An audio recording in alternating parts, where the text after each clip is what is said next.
யாருக்கு கொடுக்க முடியும்? நம்ம பிள்ளை நிக்குது தலைப்புல. அப்புறம் என் பிள்ளைக்கு ஓட போடாம வேற எந்த நாய்க்கு நாராரிக்கு போட சொல்றது? இவ்வளவு நம்பிக்கை இருக்குமா? முதல் முறையா இறங்குறாருன்னா முதல் முறையா இறங்கும் போது எதுக்கு நீங்க எல்லாம் ஆளுகள் வந்து இந்த கூட்டம்லாம் ஓட்டா மாறுமான்னு ஏன் கேக்குறீங்க? ஓட்டா மாறிட்டா என்ன செய்வீங்க? ஓட்டா மாறிட்டா என்ன செய்வேன்? சும்மா சிவனேனும் அமைதியா இருக்கிறவன சீண்டு விட்டுட்டு இப்ப வந்து உள்ள வரும்போது எனக்கு பயமா இருக்கு, விடவடம் இருக்கு, நடக்குதுன்னா ஏன்? எப்போதுமே நீங்க தான் இருக்கணுமா? எப்போதும் குண்டு சைட்ல தான் நாங்க குதிரை ஓட்டணுமா? நாங்க எப்போதும் உங்களுக்கு ஓட்டையும் போட்டுட்டு நாங்க கேன பைய மாதிரி கேன சரக்கு மாதிரி அலையணும். கச்சத்துக்கு போனா அவன் சுட்டு சொல்றான் பொம்பளை பிடிக்க மீன் பிடிக்க விட மாட்டான் கடல்ல. சரியா போய் ஒரு ஏதாச்சும் முடியாம ஒரு ஆஸ்பத்திரிக்கு ஓடணும், ஒரு இதுக்கு போலீஸ் ஸ்டேஷனுக்கு போனா அவன் கேட்கறான் லஞ்சம்.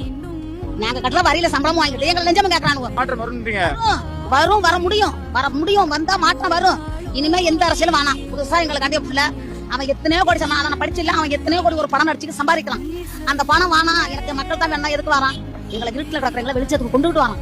அதனால அவனுக்கு தான் வெளிச்சம் கொடுக்க முடியும்.